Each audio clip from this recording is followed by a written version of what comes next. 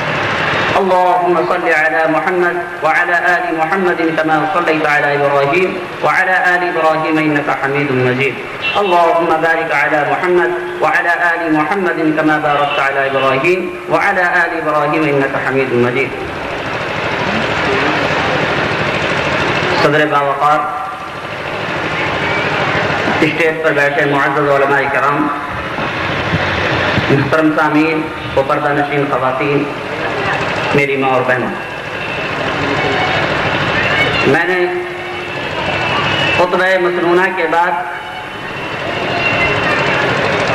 سورہ فتح کی ایک آیت کا ایک جز آپ کے سامنے پڑھا ہے۔ اللہ تعالی نے اس آیت کے اس جز کے اندر تین باتوں کو بیان کی۔ اللہ تعالی نے اس آیت کے اندر مختصر جملے میں تین باتوں کو بیان کیے ہیں۔ پہلی چیز کہ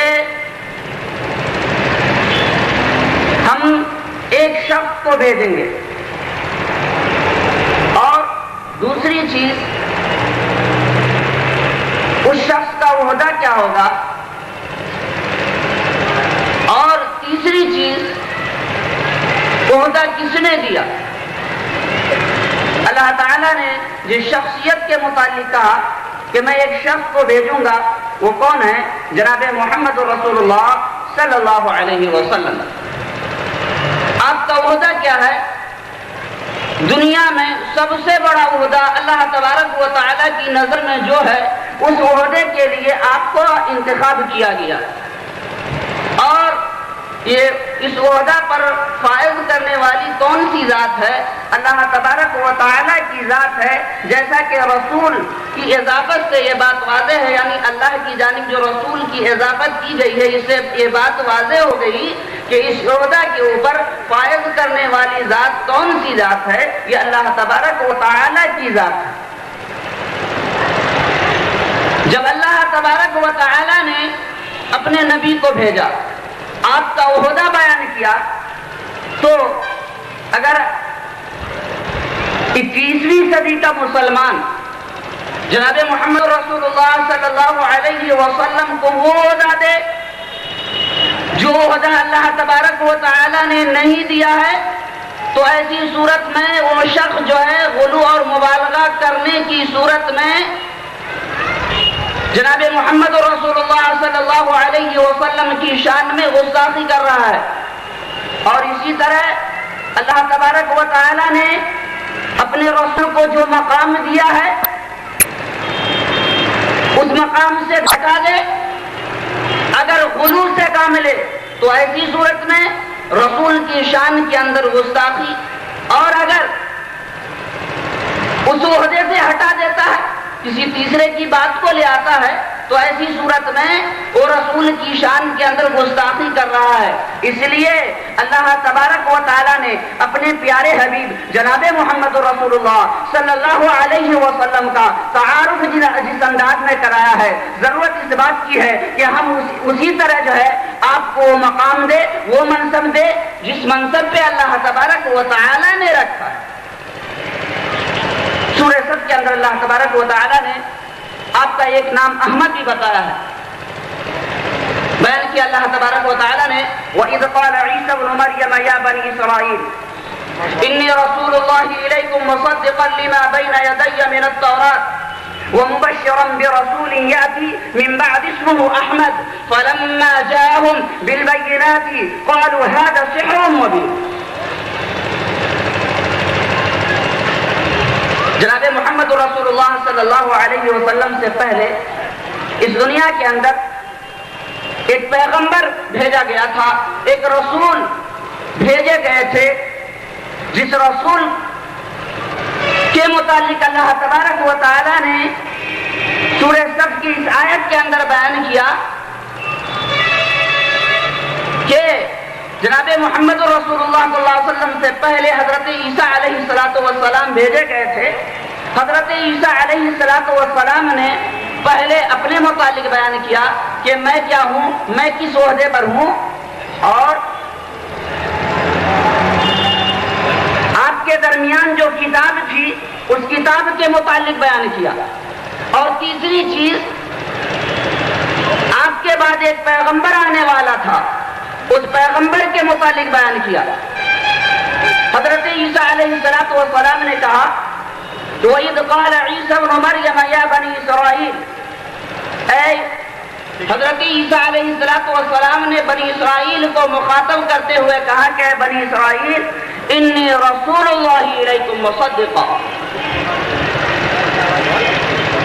میں اللہ تبارک و تعالی کی طرف سے پیغمبر بنا کر کے بھیجا گیا ہوں، رسول بنا کر کے بھیجا گیا ہوں. مصدقا لما بین یدی من التوراۃ، اور سنو مجھ سے پہلے ایک پیغمبر بھیجا گیا تھا جس کا نام موسیٰ تھا، اور موسیٰ کے اوپر ایک کتاب نازل کی گئی جو کتاب تمہارے درمیان موجود ہے، یعنی تورات. میں اس کتاب کی بھی تصدیق اور تائید کر رہا ہوں. مصدقا لما بین یدی من التوراۃ ومبشرا برسول یاتی من بعد اسمہ احمد. اور سنو میں ایک رسول کی تصدیق اور تائید کر رہا ہوں، بشارت دے رہا ہوں کہ میرے بعد ایک پیغمبر آئے گا، مبشرا برسول یاتی، میرے بعد ایک پیغمبر آئے گا، من بعد اسمہ احمد، اس کا نام کیا ہوگا؟ احمد ہوگا۔ فلما جاءهم بالبینات قالوا هذا سحر مبین، جب وہ احمد نامی شخص آیا واضح دلیلوں کے ساتھ، فلما جاءهم بالبینات، جب وہ احمد نامی شخص جو ہے واضح دلیلوں کے ساتھ آیا، قالوا هذا سحر مبین، تو اس وقت کے جو مشرکین تھے انہوں نے کہا کہ هذا سحر مبین، یہ تو کھلا ہوا جادوگر ہے۔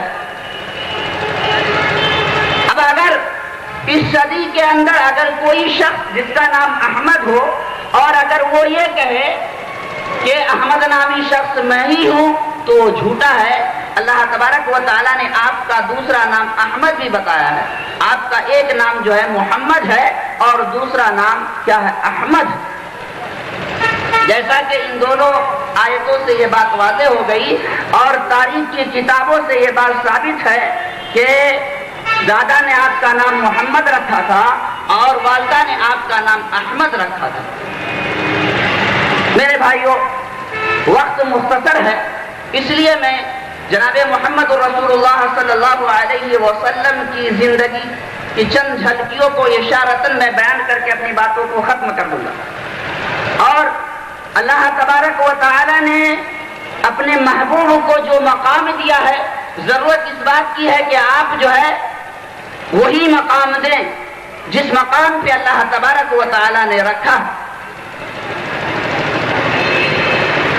اللہ تعالیٰ نے بیان کیا، یا ایھا الذین آمنوا اطیعوا اللہ واطیعوا الرسول واولی الامر منکم فإن تنازعتم فی شیء فردوه الی اللہ والرسول ان کنتم تؤمنون باللہ والیوم الآخر۔ یہ وہ مقام ہے جو اللہ تبارک و تعالی اپنے پیارے حبیب جناب محمد رسول اللہ صلی اللہ علیہ وسلم کو دیا ہے۔ اللہ تعالیٰ نے دو ٹوک انداز میں آپ کے مقام کو بیان کیا کہ ایمان والو اللہ کی اطاعت کرو، اطیعوا واطیعوا الرسول، اور رسول کی اطاعت کرو، رسول کے زندگی کے مطابق اپنی زندگی کو گزارو، تاکہ جو تمہارے معاشرے کے اندر تمہارے رسول کے مقام و منصب کو نہیں سمجھتے ہیں، تمہارے طرز سے یہ سمجھ لے کہ یہ جناب محمد رسول اللہ صلی اللہ علیہ وسلم کی باتوں کے اوپر عمل کرنے والے ہیں۔ آج بہت افسوس کا مقام ہے کہ آج ہم اپنے اسٹیج سے کیا کرتے ہیں، سیرت النبی کے جلسے کا انعقاد کرتے ہیں اور جناب محمد رسول اللہ صلی اللہ علیہ وسلم کی شان میں بڑھا کر کے جو ہے خوب جو ہے لمبی چوڑی تقریریں کرتے ہیں، اور اس کے بعد جو ہے جب یہ بات کی جاتی ہے کہ بھائی آپ دلیل دیجئے تو ان سے جب پوچھا جاتا ہے تو ایسی صورت میں وہ کسی دوسرے کی باتوں کو پیش کرتے ہیں۔ میرے بھائیوں، یہ نبی کو ماننے کا طریقہ نہیں ہے۔ آپ کو معلوم ہے ابھی چند دن پہلے جو ہے ایک ہندوستان کا انجینئر افغانستان کے اندر رہ رہا تھا اور وہاں جو ہے کچھ لوگوں نے ان کو قتل کر دیا۔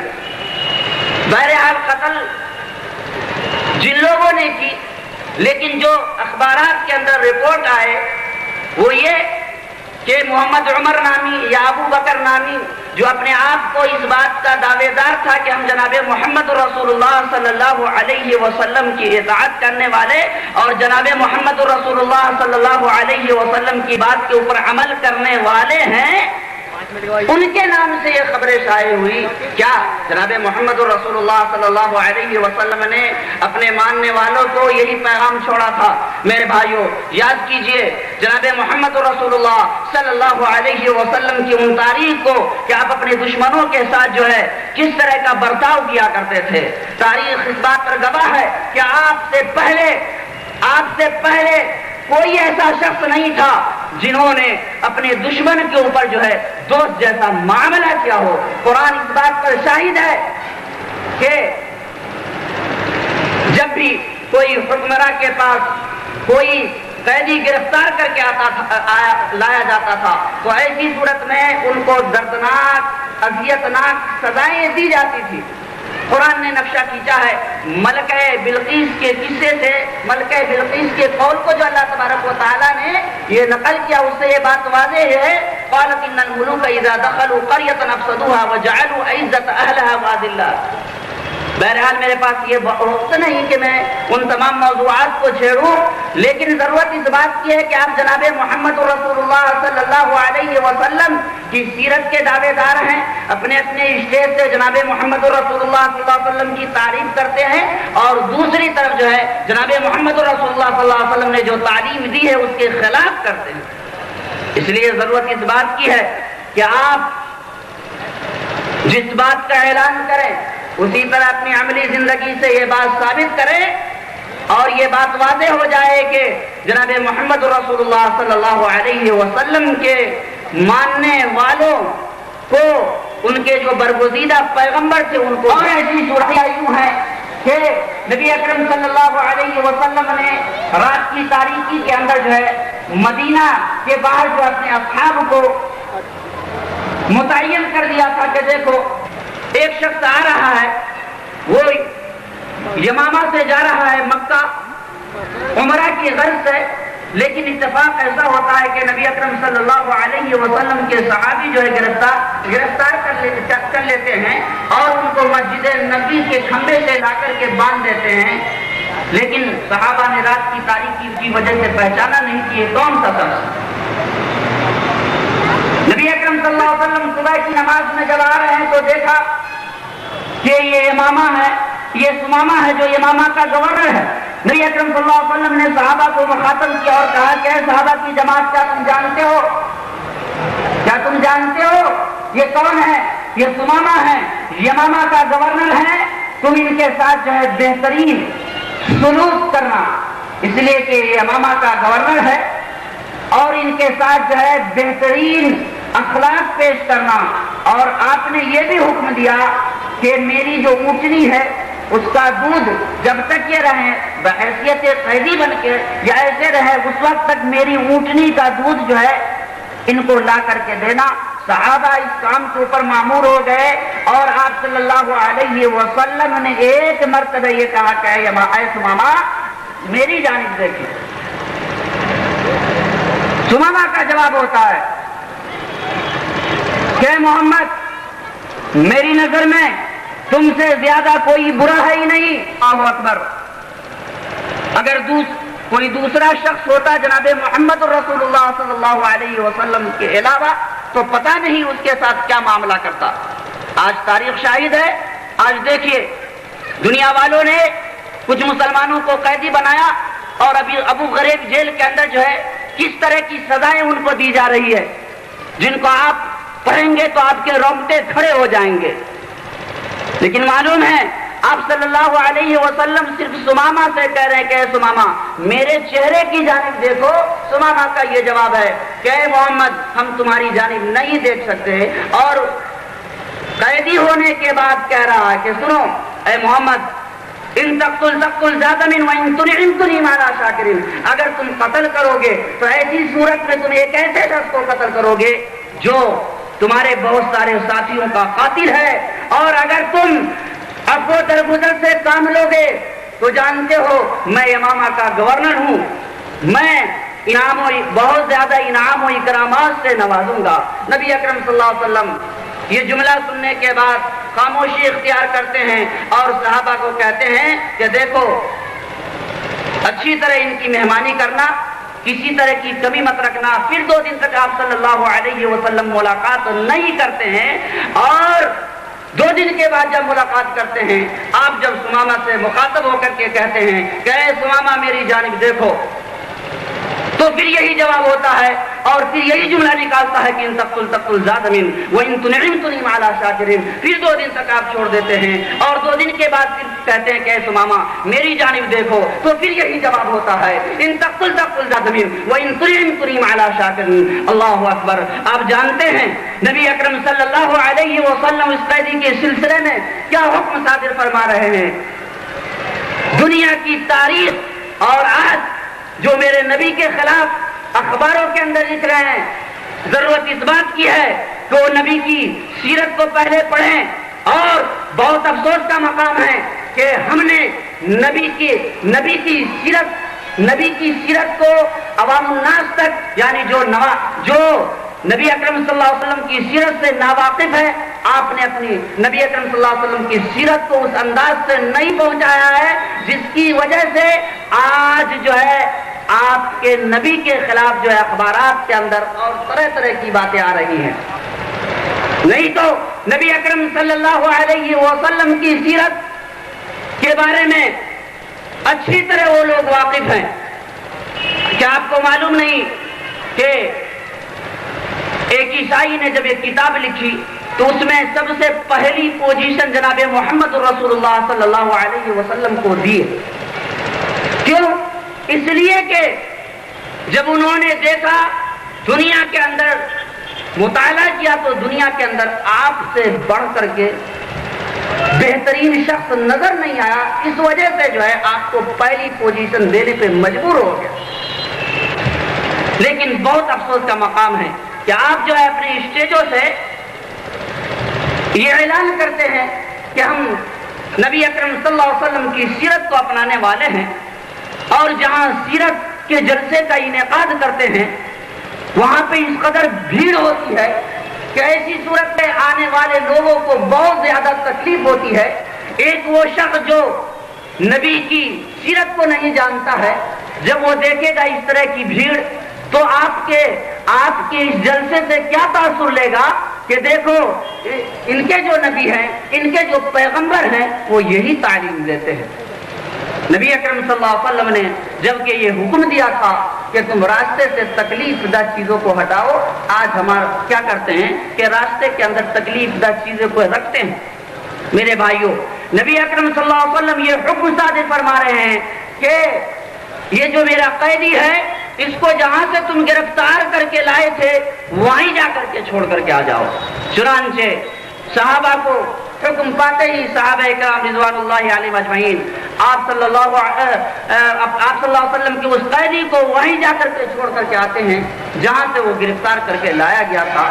اور سمامہ کو جب وہاں چھوڑ دیا جاتا ہے تو ایسی صورت میں وہ اپنے ذہن سے سوال کرتا ہے اور مدینہ سے بہت تیزی کے اندر جو ہے اپنے گھوڑے کو ایڑ لگاتے ہوئے دوڑاتے ہوئے بہت دور تک چلا جاتا ہے اور اپنے ذہن سے سوال کرتا ہے کہ میں نے بہت سارے لوگوں کو دیکھا، میں نے بہت سارے بادشاہ کو دیکھا، پر میں نے جو مدینہ کے بادشاہ کو دیکھا اس سے بہتر بادشاہ میں نے دیکھا ہی نہیں. اور بالآخر واشہد ان لا الہ الا اللہ واشہد ان محمد رسول اللہ کا کر کے مشرف با اسلام ہو جاتا ہے. میرے بھائیو، ضرورت اس بات کی ہے کہ آپ جس طرح جو ہے جلسے جلوس کا انعقاد کرتے ہیں اور نبی اکرم صلی اللہ علیہ وسلم کے بارے میں غلو اور مبالغہ سے کام لیتے ہیں، ضرورت اس بات کی ہے کہ آپ ان کی تعلیمات سے بھی دھیان دیں. اللہ تبارک و تعالیٰ نے بیان کیا تھا یا ایھا الذین آمنوا اطیعوا اللہ واطیعوا الرسول واولی الامر منکم فان تنازعتم فی شیء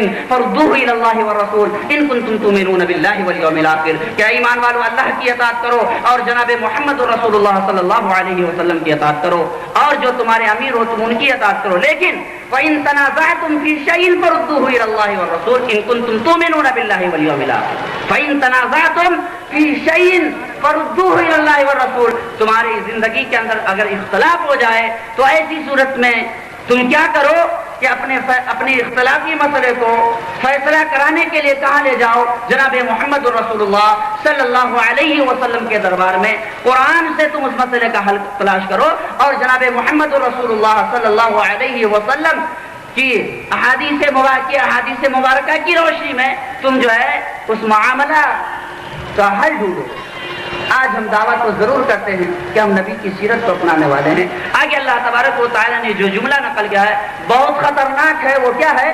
ان کنتم تؤمنون باللہ والیوم الاخر. اگر تم اللہ کے اوپر اور آخرت کے اوپر یقین رکھتے ہوگے تو ضرور تم ایسا کرو گے کہ اللہ کی اطاعت کرو گے اور رسول کی اطاعت کرو گے. اور جب تمہارے درمیان اختلاف ہو جائے گا تو اپنے اختلافی معاملات کو کہاں لے جاؤ گے؟ اللہ تبارک و تعالیٰ کی دربار میں قرآن سے تم پوچھو گے یا جناب محمد رسول اللہ صلی اللہ علیہ وسلم سے پوچھو گے.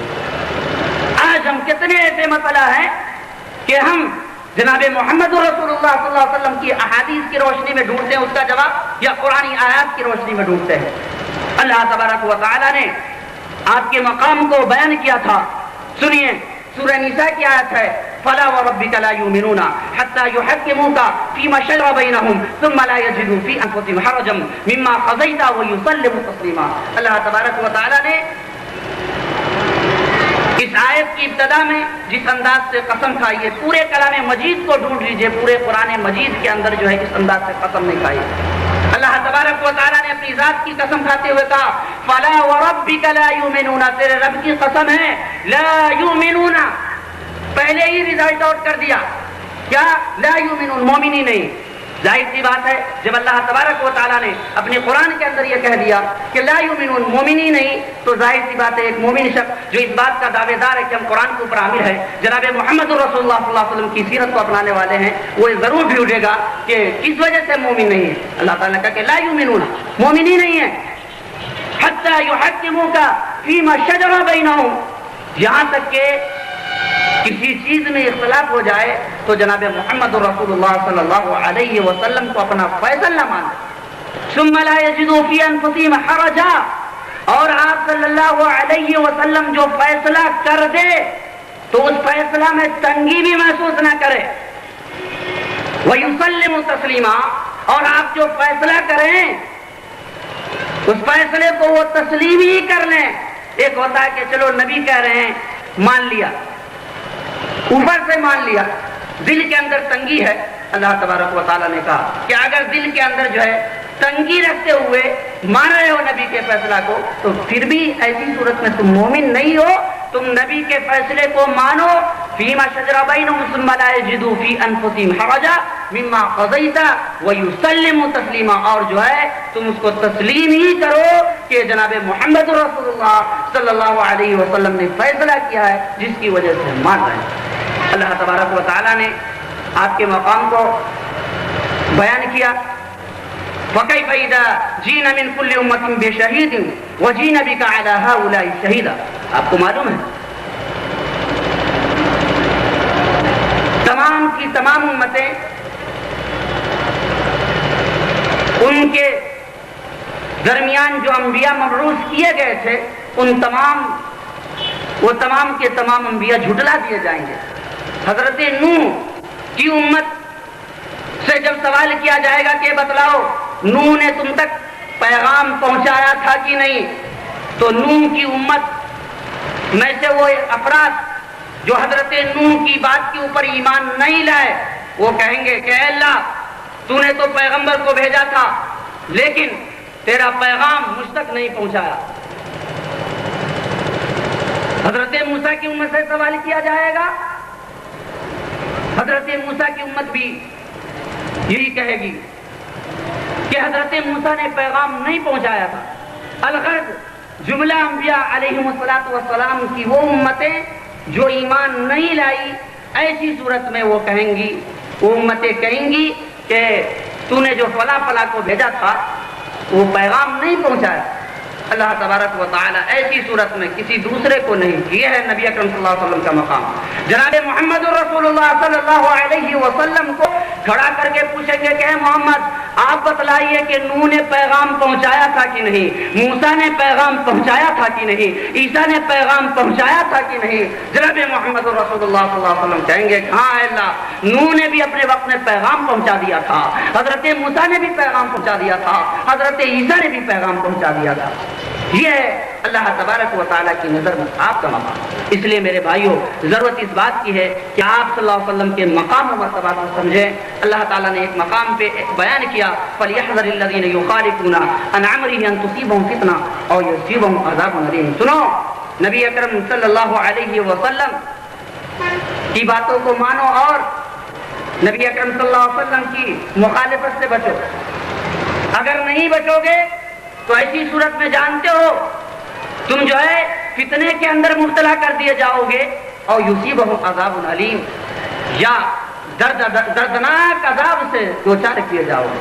میرے بھائیوں، ضرورت اس بات کی ہے کہ آپ نبی اکرم صلی اللہ علیہ وسلم کے مقام کو سمجھے، نبی اکرم صلی اللہ علیہ وسلم کے مرتبہ کو سمجھے، نبی اکرم صلی اللہ علیہ وسلم کی سیرت کو اپنائیں.